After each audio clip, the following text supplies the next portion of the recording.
아멘.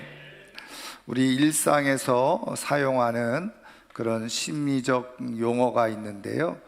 그 대중적인 심리 용어 중에 무드셀라 신드롬이란 말이 있습니다. 또 하나는 메뚜기 신드롬이란 말이 있습니다. 무드셀라 증후군, 메뚜기 증후군 이렇게 해석되어질 수 있는데요. 여러분 이 용어를 들어보시면서 쉽게 느끼시겠지만 이 두 용어는 다 성경에서 사용되어지는 그런 용어이잖아요. 먼저 이 무드셀라는 창세기 5장을 보면 그 족보가 쭉 나열되어져 있는데 그 족보 속에서 가장 오래 산 사람, 그 사람이 바로 무드셀라입니다. 그 당시에 969세 이렇게 천수를 거의 가까이 살았다는 분이 바로 무드셀라인데, 이 사람의 이름을 따서 무드셀라 신드롬 이렇게 이름을 붙이기는 했는데, 이 무드셀라 신드롬을 가지고 있는 사람들은 어떤 사람들이냐? 그 나쁜 기억들, 과거의 나쁜 기억들은 쉽게 잊어버리고 좋은 기억을 갖고 있는 겁니다. 이 정도 들으면 괜찮은데 이렇게 생각할 수 있는데, 문제는 뭐냐면 이 과거의 좋은 기억들을 굉장히 부풀리는 거예요. 미화시키는 거죠. 그래서 그것만 가지고 삶을 살아가는 겁니다. 그러니까 미래에 대한 어떤 희망이나 기대를 갖지 않고, 나 옛날에 왕년에 이렇게 잘 나갔었는데, 이렇게 잘 살았었는데, 이렇게 좋았었는데, 돈도 많았었는데, 그래서 이 과거의 영화에 집착해서 미래의 기대와 희망을 갖고 살아가지 못하는 그런 모습을 가지고 무드셀라 신드롬, 무드셀라 증후군을 가지고 있는 사람이다, 이렇게 얘기를 하는 거죠. 나이에 상관없이 내일에 대한 기대가 전혀 없이 왕년의 추억만 그렇게 곱씹으면서 과거에 집착해서 삶을 살아가는 사람들. 여러분, 이런 사람들은 어떻게 살아갈까요? 앞에 미래에 대한 기대와 희망이 별로 없으니까 늘 입만 열면 옛날 얘기만 하는 거예요. 그러다 보니까 어떻게 할까요? 과거에 좋았는데 오늘은 별로다. 그리고 내일에 대한 희망과 기대가 없이 삶을 무기력하게 살아가는 그런 사람인 거죠. 여러분, 메뚜기 신드롬은 척 들어보면 아시겠죠? 여러분, 민수기를 읽어보면 이스라엘 백성들이 가나안 땅을 들어갈 수 있는 기회가 주어졌잖아요. 그래가지고 12명의 정탐꾼을 보냈어요. 40일 동안 그 땅을 정탐하고 돌아와가지고는 백성들 앞에서 정탐 보고를 하게 됐는데, 10명의 정탐꾼들이 보고한 게 뭐냐면, 그 땅이 너무 좋은 땅이긴 한데 엄청난 아낙 후손들이 있어요. 굉장히 장대하고 힘이 센 그 사람들이 거기에 거주하고 있는데, 그 사람들에 비하면 우리는 마치 메뚜기와 같다. 그래서 우리는 그 땅을 정복하지 못할 것이다. 이렇게 10명의 부정적인 보고를 한 거죠. 그러니까 이 메뚜기 신드롬, 메뚜기 증후군을 가지고 있는 사람들은 어떤 사람들이냐? 자기 앞에 놓여져 있는 어떤 일들을 마주하게 되어질 때 그 일의 상황이나 형편, 그거 중요하지 않고 그 앞에서 나는 아무것도 할 수 없어, 그리고서 주저앉아 있는 거예요. 포기하는 거예요. 그런 사람들을 메뚜기 증후군, 메뚜기 신드롬에 빠져 있는 사람이다, 이렇게 이야기를 하는 거죠. 여러분, 이 이야기에 중요한 공통점이 있잖아요. 하나는 말씀드린 것처럼 성경에서 용어를 차용해서 가지고 와서 사용을 하는 거죠. 그런데 사실은 이 무드셀라 신드롬이든 메뚜기 신드롬이든 다 부정적인 이야기인 거예요. 그래서 말씀드린 것처럼 미래에 대한 기대와 희망이 없이 과거에 좋았던 것, 그것도 막 부풀려 가지고, 그래가지고 마치 거기에 그냥 빠져서 살아가는, 아무런 기대와 희망이 없이 살아가는 사람들, 그리고 주어진 상황 앞에서 나는 못해, 할 수 없어 해보지도 않고 주저앉아 있는 사람들, 이런 사람들이 다 어떤 모습이라는 거예요? 중요한 공통점은 하나님 없이 하나님을 알지 못하는 사람들에게 나타나는 특징이라는 거예요. 여러분, 거꾸로 이야기를 하면 내가 정말 하나님을 제대로 신뢰하고 신앙하고 살아계신 하나님을 믿는 믿음 가운데 살아가는 사람들은 어떤 모습을 갖고 있다는 겁니까? 내게 현재 주어진 나이와 환경에 상관없이 하나님께서 나에게 주실 그 좋은 미래를 꿈꾸고 기대하면서 희망하면서 늘 즐거움과 감사를 가지고 살아간다는 거죠. 또 어떤 일을 만났을 때, 마주하게 되어졌을 때 그 일이 어떤 일이든지 간에 그냥 나는 못해, 나는 할 수 없어 주저앉고 포기하는 것이 아니라 하나님께서 이 일을 나에게 허락해 주셨는데 하나님께서 함께 하시면 이 일도 얼마든지 해나갈 수 있지. 하나님이 내게 능력 주시면 충분히 감당할 수 있어. 하나님 도와주실 줄 믿습니다. 그러면서 믿음으로 삶을 돌파하면서 살아가는 역사가 일어나게 된다는 거예요. 여러분, 살아계신 하나님을 믿는 사람들의 삶의 모습은 다른 모습을 가지고 있음을 기억하시기를 주의 이름으로 축원합니다. 근데 여러분, 이런 얘기를 들으면 나도 하나님을 믿는 사람이니까 그래, 지금 상황과 나이에 상관없이 나도 미래를 꿈꾸면서 미래를 소망하고 기대하면서 살아가야지. 또 어떤 일을 마주하게 되어졌을 때 불편하고 힘든 일을 마주하게 되어지면 못해, 그런 것보다는 그래, 나도 해보지, 할 수 있지, 주님이 도와주시고 함께 하시면 충분히 할 수 있어, 이렇게 도전하면서 살고 싶은 그런 마음이 다 있잖아요. 그런데 문제는 뭐냐면 실제로 그런 상황에 놓여져 있고 접하게 되어지면 이런 마음보다는, 생각보다는 똑같이 나는 못해, 할 수 없어, 그러면서 마치 하나님이 없는 듯한 그런 마음을 가지고 살아가게 되더라는 거죠. 그 이유가 뭘까? 여러 가지 이유가 있겠지만 가장 중요한 거는 내가 하나님을 믿는다라고 말은 하지만 하나님의 실제하심을 내가 경험하지 못하고 살아가는 거예요.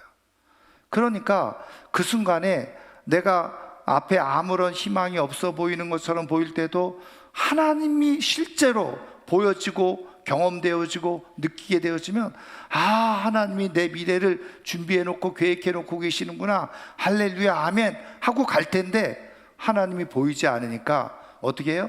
실망하고 낙심하고 과거에 집착하는 거죠.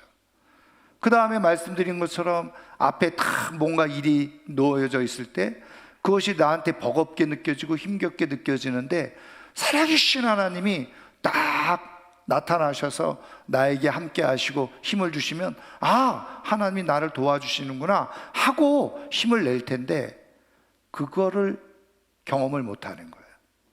그러다 보니까 어떻게 해요? 똑같이 하나님 없는 사람들처럼, 하나님을 알지 못하는 사람들처럼 상황 앞에서 주저앉고 포기하고 미래에 대한 꿈을 꾸기보다는 지나간 과거에 자꾸 집착하면서 지나간 이야기만 하면서 살아가는 인생이 되어지는 거예요. 저는 오늘 이 아침에 나온 사랑하는 모든 성도님들이 살아계신 하나님께서 오늘 우리의 인생 가운데 분명히 나타나 역사하시는 하나님의 실제를 경험함을 통해서 어떤 삶의 상황 가운데서도 무두셀라 증후군 그리고 메뚜기 증후군에 사로잡혀 살아가는 사람이 아니라 하나님의 능력으로 삶을 돌파하며 살아갈 수 있는 하나님의 사람들 되기를 주님의 이름으로 축원합니다. 근데 여기서 중요한 것은 무엇입니까? 우리 고민이 있어요. 그러면 내가 그런 하나님을 경험하기를 원하는데 그게 쉽지 않다는 거예요. 여러분, 어떤 사람은 하나님을 경험하고 만나요? 어떤 사람들은 하나님을 경험하지 못해요. 하나님을 만나지 못해요. 그래서 계속 신앙의 혼란 가운데 살아가는 사람이 있더라는 거죠. 그러면 거꾸로 어떤 사람에게 하나님은 나타나시느냐? 하나님은 어떤 사람을 만나 주시느냐? 성경을 통해서 그것을 우리가 찾아봄으로 말미암아서 내가 그런 사람으로 하나님 앞에 서야 되겠다 이렇게 결단하는 가운데 정말 살아계신 하나님의 실존을 내가 경험하는 가운데 어떤 삶 가운데서도 주저앉아 있지 아니하고 정말 믿음으로 돌파하면서 미래를 꿈꾸며 살아갈 수 있는 하나님의 사람들 되기를 소원하고 축원합니다.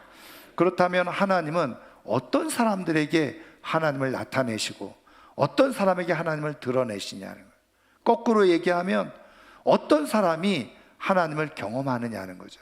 어떤 사람이 하나님을 인격적으로 만나고 실제 하신 하나님을 확신하면서 살아갈 수 있느냐는 거예요.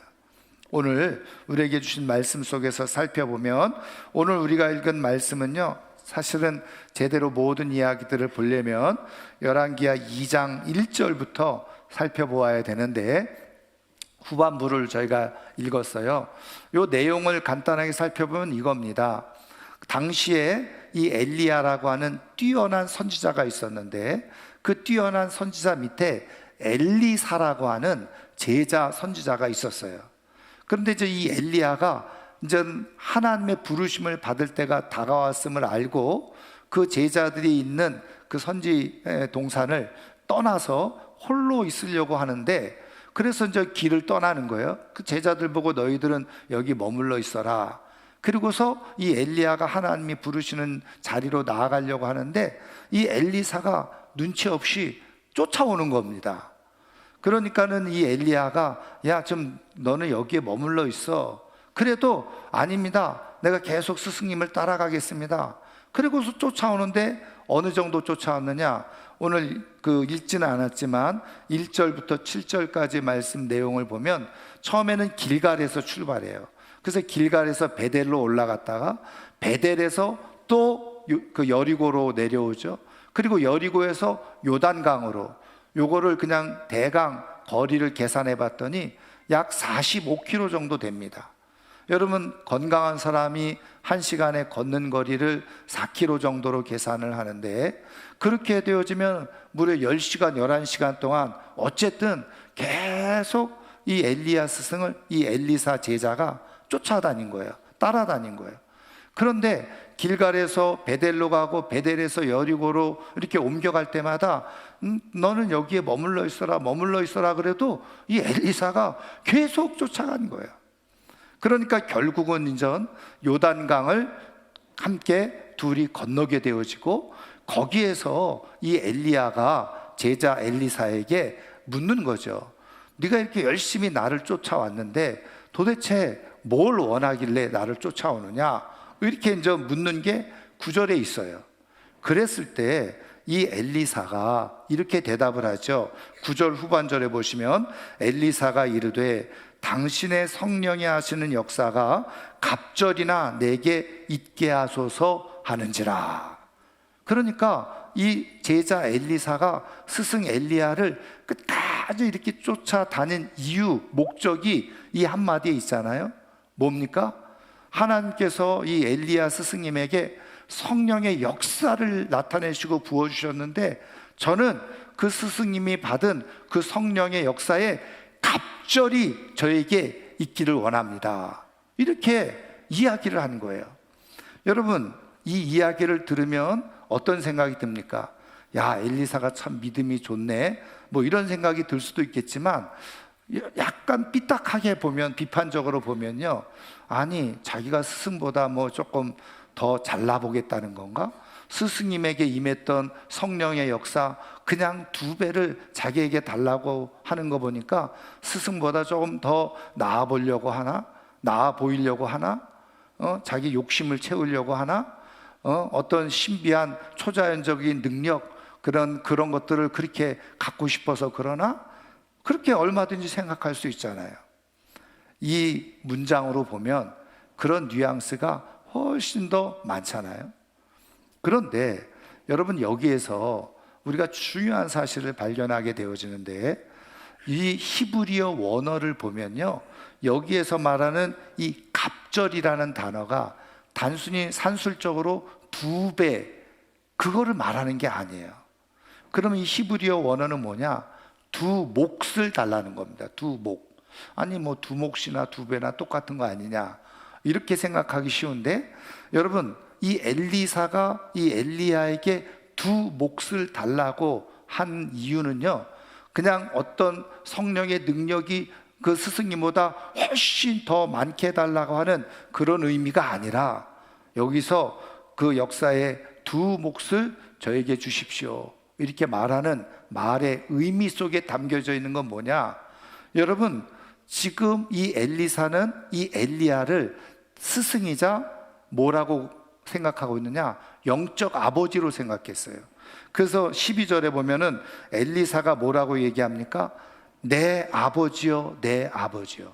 회오리 바람을 타고 하늘로 승천하는 엘리야를 보면서 내 아버지요, 내 아버지요 이렇게 고백하거든요. 그러니까 단순히 영적 스승을 넘어서서 영적 아비로 여겼다는 거예요. 그래서 영적 아버지로 여겨져서 그 영적 아버지가 영적 자녀에게 상속해주는 재산이 있는데, 특히 장자에게 상속해주는 것이 그 유대인들의 법에 의하면 두 몫을 주게 돼 있거든요. 그러니까 여기서 성령의 역사의 두 몫을 저에게 주십시오 이렇게 말하는 것은 더 큰 능력을 달라는 의미가 아니라, 내가 이제 영적 아버지인 당신으로부터 내가 이제 장자로 세움을 입었으니 내가 장자로서 이 사명을 감당할 수 있게 해 주옵소서, 그런 의미가 여기에 담겨져 있는 거예요. 내가 이제 영적 아버지인 당신으로부터 내가 영적 장자로서 장자가 되어져서 나도 이 선지자의 사명을 잘 감당할 수 있도록 하나 은혜를 베풀어 주옵소서, 그렇게 얘기를 하는 거예요. 여러분 여기에서요, 하나님께서 찾으시는 사람, 다시 말하면 하나님께서 기쁘게 만나주시는 사람, 하나님을 나타내시는 사람, 그 사람은 어떤 사람인지 아세요? 자기에게 주어진 신분을 귀하게 여길 줄 아는 사람이에요.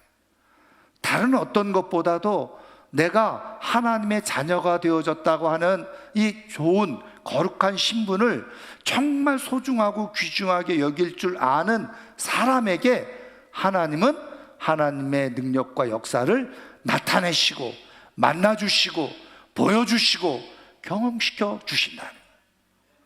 여러분 우리가 성경을 보면요, 그 이삭의 두 아들이 있잖아요.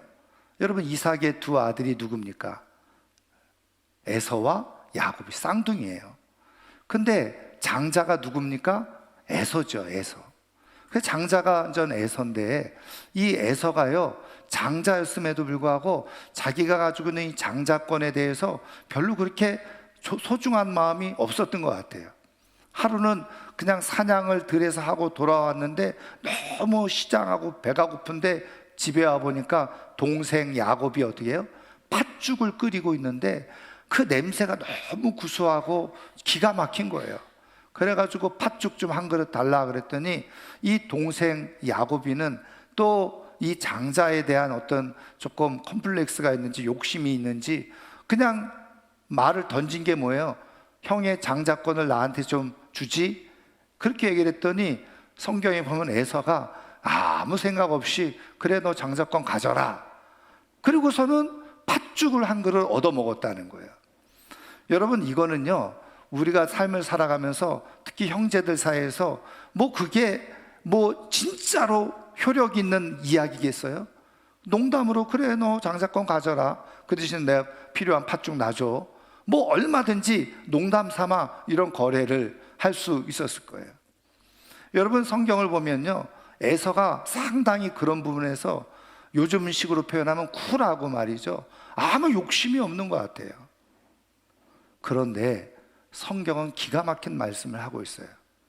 그런 에서의 모습을 가지고 에서가 그 장자권을, 장자의 권한을 가볍게 여겼더라, 이렇게 기록을 해놓고 있어요. 가볍게 여겼다. 그 얘기가 뭡니까? 우습게 여겼다는 거예요. 별로 중요하게 여기지 않았다는 거예요. 제가 늘 말씀드리지만 에서는 농담으로 그렇게 했을지도 몰라요.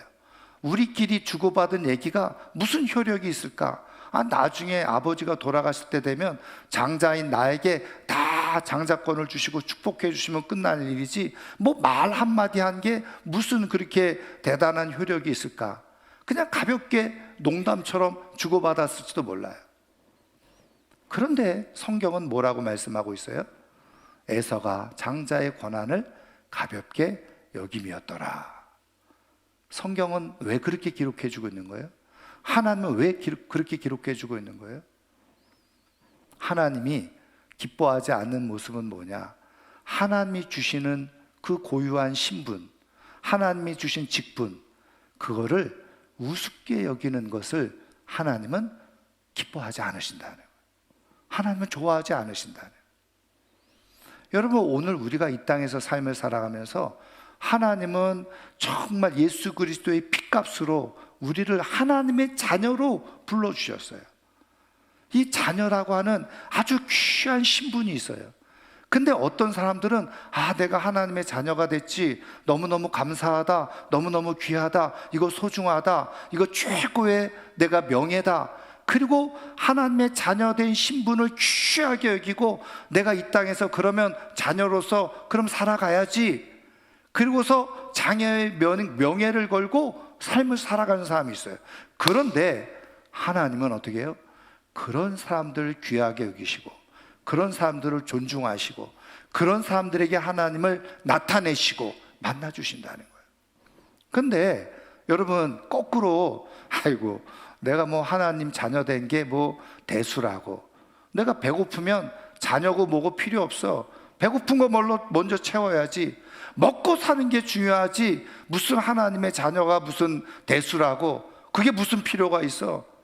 그리고서 당장 에서처럼 배고픈 거 해결하려고 먹고 사는 일에 전전긍긍하면서 하나님의 자녀고 뭐고 필요 없어, 난 당장에 먹고 사는 게 중요해, 그리고서 먹고 사는 일에만 막 빠져서 살아가요. 근데 여러분, 하나님께서 뭐라고 보시는 거예요? 야, 네가 자녀의 신분을 그렇게 가볍게 여기는구나, 우습게 여기는구나. 그리고 어떻게 해요? 하나님은 멀리서 그냥 지켜보고만 계시는 거예요. 하나님을 나타내 보이지 않아요. 하나님은 보이지 않아요. 그런데 하나님께서는 어떻게 해요? 내가 하나님의 자녀가 됐습니다. 내가 힘들고 수고스럽고 때로는 배고프기도 하고 어렵기도 하지만 하나님이 주신 내가 하나님의 자녀된 이 신분이 너무너무 귀해서 나는 하나님의 자녀로 살기를 원합니다. 그리고 하나님 도와주세요. 그러면 하나님께서 나타나시고 함께 하시고 역사하시고 우리에게 큰 능력을 더해 주셔서 하나님의 실제를 우리가 볼 수 있게 되어진다는 거예요. 그런 의미에서 저는 오늘 이 아침에 나온 우리 사랑하는 성도님들이 하나님의 자녀됨의 이 귀한 신분을 그 어떤 보다도 귀하게 여기면서 살아갈 수 있는 하나님의 사람들 되기를 주님의 이름으로 축원합니다. 그래서 하나님, 내가 이렇게 하나님의 자녀가 되어져서 삶을 살아갑니다.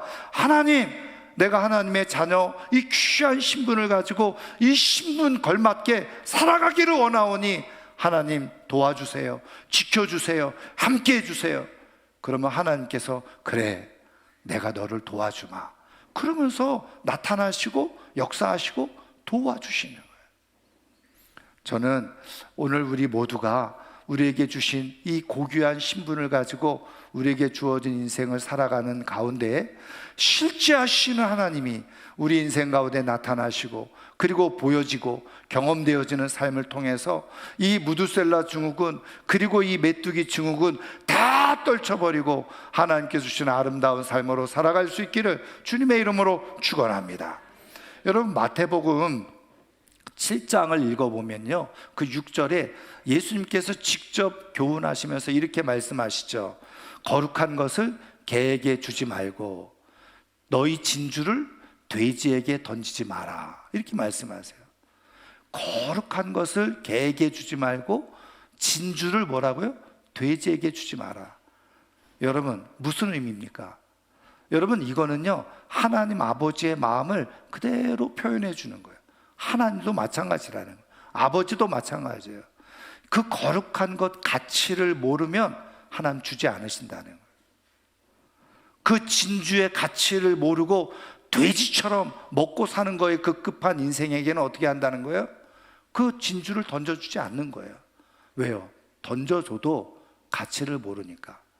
하나님의 자녀가 되어졌다고 하는 이 거룩하고 아주 귀한 이 신분, 이 자격, 이 가치를 모르면요, 하나님이 만나주지 않으시네요.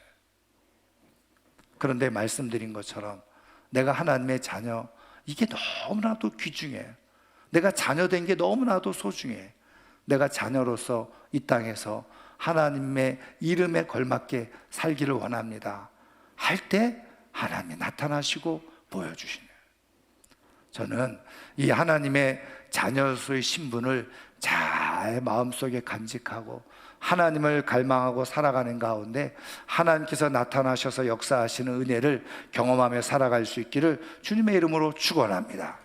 그래서 이 엘리야가 그 다음에 어떻게 합니까? 그러면 네가 하나님께서 나를 데려가시는 것을 보게 되면 너에게 이런 일이 일어나게 될 것이다. 그리고 진짜 병거 불말이 딱 나타나게 되어졌는데 엘리야와 엘리사 사이를 딱 불명거 불말이 딱 가로막아요. 그리고 나서는 회오리 바람이 일어나더니 어떻게 해요? 오늘 성경대로 보면은 엘리야가 하늘로 올라가졌어요. 그 다음부터는 더 이상 엘리야가 보이지 않게 된 거예요. 여러분, 그러니까 이 엘리사가요, 자기 겉옷을 찢고 그리고선 어떻게 하느냐, 이 엘리야가 승천하면서 겉옷이 벗어졌는지 겉옷이 자기 앞에 놓여져 있는 걸 보게 된 거예요. 그래서 그 겉옷을 가지고 가서 이 요단강가에 서서 앞서 그 스승님하고 같이 요단강을 갈라서 넘어온 것처럼 그 겉옷을 그 강에 내리치면서 외치죠. 뭐라고 외칩니까? 엘리야의 하나님 여호와는 어디 계십니까? 그리고 내리쳤더니 그 요단강이 갈라지는 역사가 있어서 그 요단강으로 지나가는 일이 일어나게 된 거예요. 여러분, 여기서 엘리야의 하나님, 우리 스승님, 내 영적 아버지의 하나님은 어디 계십니까? 이거는 뭐 불만이 있어서 원망 섞인 소리로, 의심에 드는 소리로 그렇게 외친 것이 아니에요. 하나님, 내가 이제 장자가 되었으니 영적 장자로서 나도 하나님의 능력 가운데 있기를 원합니다. 하나님 내게 임하여 주시옵소서. 그런 간절한 기도의 소망을 가지고 외친 거라네요. 여러분, 하나님은 어떤 사람을 만나 주시느냐? 말씀드린 것처럼 이제 내가 하나님의 자녀가 됐습니다. 하나님의 자녀로서 삶을 살아가기를 원합니다. 하나님, 나를 도와주세요. 나에게 역사해 주세요. 나를 만나 주세요. 하나님을 향한 절대적인 갈망을 가지고 있는 사람에게 하나님은 나타나신다. 거꾸로 뒤집어서 얘기하면 하나님에 대한 갈망이 없는 사람은요, 하나님을 만나기가 쉽지 않다는 거예요. 근데 어떻게 해요?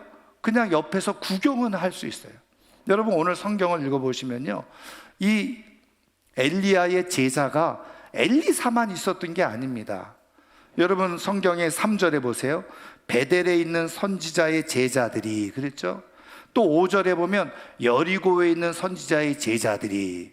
그러니까 베델이라고 하는 도시에 이 선지학교가 있어가지고 제자들이 있었고, 여리고라고 하는 도시에 선지학교가 있어서 제자들이 있었어요.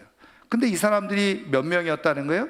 7절에 보니까 선지자의 제자 50명이 있었다. 여러분 기억하세요. 50명도 엘리야의 제자였어요.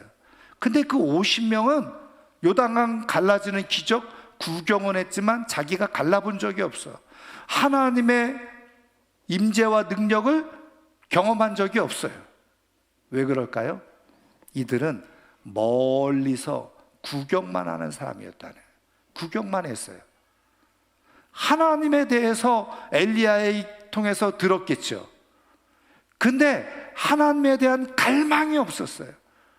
하나님에 대해서 듣고는 있었지만 진짜 살아계신 하나님을 나의 하나님으로 만나고자 하는 그런 갈급함이 없었다는 거예요. 그러니까 어떻게 해요? 멀리서 구경만 하는 거예요. 그러니까 어떻게 됩니까? 엘리사에게 임했던 역사를 멀리서 구경하고 놀라죠. 그리고서 이 엘리사를 자신들의 스승으로 또 섬기고 경배하잖아요. 여러분, 똑같아요. 교회 안에서도 같이 신앙생활 하는데 어떤 사람들은 내가 하나님의 자녀로서 정말 멋지게 살고 싶어서 내가 하나님의 자녀의 신분을 잘 지키며 살아갈 수 있도록 하나님 도와주세요, 하나님 만나주세요, 갈망하는 마음으로 그렇게 구하면서 기도하는 사람은 하나님을 경험을 해요. 그런데 팔짱 딱 끼고 멀찌감이 그냥 예배만 왔다 갔다 하면서 뭐 어떻게 되나 보자, 이런 사람들은 어떻게 해요? 다른 사람들이 은혜 받는 것, 다른 사람들이 하나님을 경험하는 거는 잘 들어요. 그리고 마음으로는 부러워 마음도 들고 나도 저렇게 좀 해봤으면 좋겠는데, 근데 속으로는 뭐가 없어요? 갈망이 없어요. 기대가 없어요. 그러니까 남들이 하나님 만나고 하나님의 능력으로 살아가는 것을 구경만 하는 거예요. 영적 구경꾼이 있다는 거예요.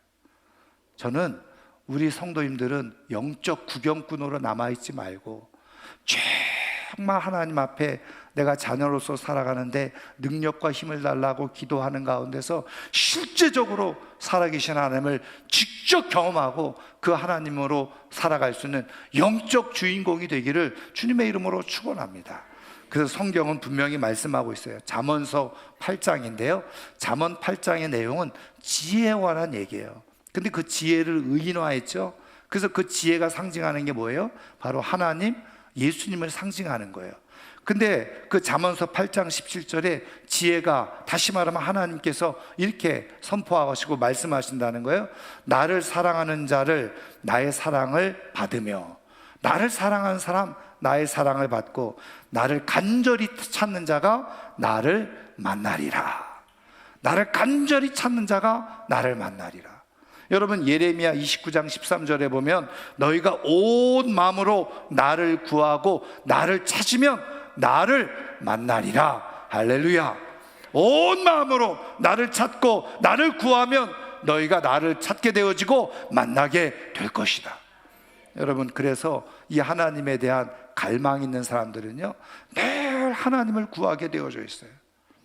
저는 이렇게 하나님을 구하는 가운데 하나님이 살아계심이 느껴지고 경험되어지고, 살아계신 하나님을 인격적으로 만남으로 말미암아서 그 하나님의 능력으로 그 메뚜기 증후군, 그리고 그 잘못된 모습을 다 떨쳐버리고 멋진 하나님의 자녀로서의 삶을 살아갈 수 있는 하나님의 사람들이 꼭 되기를 주님의 이름으로 축원합니다. 말씀을 마치려고 하는데요, 여러분, 스티븐 콥이라고 하는 분 많이 들어보셨죠? 세계적인 경영 리더십 전문가잖아요.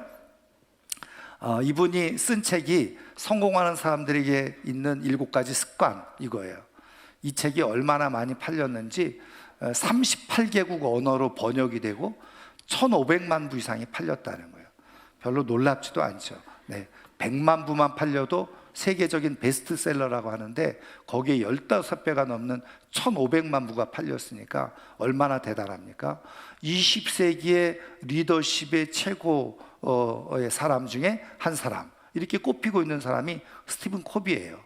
근데 이 스티븐 콥이가 2007년도에 스티븐 콥이의 오늘 내 인생 최고의 날이라고 하는 책을 또 펴냈어요. 근데 거기에 이런 이야기가 하나 있습니다.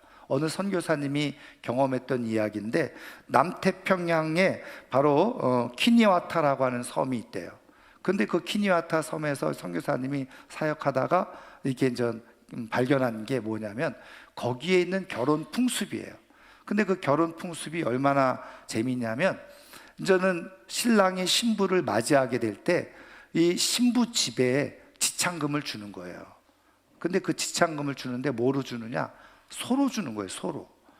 근데 신부의 집이 좋으냐 나쁘냐 이런 걸로 지참금을 주는 게 아니라 신부가 얼마나 예쁘냐. 그래서 예쁘면 소 3마리 주고, 덜 예쁘면 2마리 주고, 못생겼으면 1마리 주고. 여러분들의 가정의 소는 몇 마리일까요? 다 5마리 이상인 줄 믿습니다. 그러니까 그것 가지고 어떻게 해요? 여자의 일생이 결정된다는 거예요. 여자의 일생이라는 표현은 그렇지만 예를 들면 소를 3마리 이렇게 받았어요. 와, 이렇게 나를 예쁘게 여겨주는구나 하면서 어깨에 뽕이 들어가고 막 이렇게 살아간다는 거죠. 근데 겨우 1마리 받았어요. 그러면 어떻게 된다는 거예요? 아, 나는 못생겼구나. 그러면서 계속 주눅 들어서 살아간다는 거예요. 그런데 거기에 자니 링고라고 하는 청년이 결혼을 하게 되어졌어요. 근데 이 자니 링고라고 하는 청년이 결혼을 하면서 자기 아내 될 사람을 위해서 소를 몇 마리를 줬느냐? 무려 8마리를 줬다는 거예요. 그러니까 한 번도 그렇게 많은 소를 준 적이 없는데 8마리를 줬어요. 그러면 우리는 생각하기를, 이야, 정말 굉장히 예쁜 사람인가 보다. 그런데 동네 사람들이 다 놀란 거예요. 8마리 소를 주니까. 왜요? 그 신부는 그렇게 예쁜 사람이 아니었거든요. 오히려 못생긴 축에 속해 있었던 사람이었던 거예요. 그래가지고 8마리 소를 주니까 동네 사람들이 다 비웃음거리가 된 거예요. 조롱거리가 된 거예요. 그랬는데 몇 년이 지나서 이 선교사님이 그 자니 링고의 집을 방문을 하게 되어졌다는 거예요. 근데 그 집에 들어서면서 깜짝 놀라게 되어졌다는 거예요. 왜냐하면 그 자니 링고의 신부, 이제 아내가 됐죠. 그 아내의 모습을 보니까 자기가 옛날에 처녀 때 보던 모습과는 완전히 다른, 너무 우아하고 기품이 있고 정말 멋진 여성으로 완전히 탈바꿈되어져 있더라는 거죠. 그래서 이 선교사님이 이 자니 링고에게 물어봤다는 거예요. 도대체 어떻게 된 일이냐? 그랬더니 자니 링고가 이렇게 얘기를 하더라는 거죠. 나는 내 아내가 세상에서 가장 최고의 사람으로 대우받으면서 그렇게 기품 있게 살아가기를 원해서 내가 이렇게 소 8마리를 주었고 지금도 그렇게 생각하고 살아가고 있다. 그렇게 얘기를 하더라는 거예요. 선교사님이 그 이야기를 듣고 깊이 깨달은 바가 있었던 거예요. 여러분, 우리 하나님 아버지는요, 우리를 정말 어떤 외모나 스펙이나 그런 삶의 환경을 넘어서서 우리를 어느 누구보다도 귀하게 여기시는 분이 바로 우리 하나님이시라는 거예요. 소중하게 여기는 자녀로 우리를 삼아주셨어요. 어느 정도로? 한 분밖에 없는 외아들 예수 그리스도를 십자가에서 죽이시면서까지 우리를 그렇게 귀하게 여기신 분이 우리 하나님이시라는 거예요. 그 하나님 아버지는 우리가 이 땅에서 무드슬러 증후군, 메뚜기 증후군에 사로잡혀서 그렇게 인생을 허비하면서 살게 해주고 싶지 않으신 거예요. 그래서 오늘도 우리에게 말씀하시는 거예요. 내가 자녀됨의 신분을, 나는 하나님의 자녀가 됐어, 그거를 귀하게 여기고 하나님, 내 자녀된 신분을 잘 지키면서 이거를 존중하며 소중히 여기고 살아가기를 원합니다. 그렇게 하나님 앞에 나아갈 때 우리 하나님 아버지께서 나타나셔서, 그래, 내가 너를 도와줄게, 내가 너와 함께 해줄게, 그래서 우리의 힘을 실어주셔서 실제 하신 하나님이 우리 가운데 역사하심으로 말미암아 우리의 삶을 살아가게 하시는, 우리의 삶을 우아하게 기품 있게 당당하게 자녀로서 살게 하시는 우리 하나님의 능력이 있다는 거예요. 저는 그 하나님을 꼭 만날 수 있는 은혜가 있기를 주님의 이름으로 축원합니다.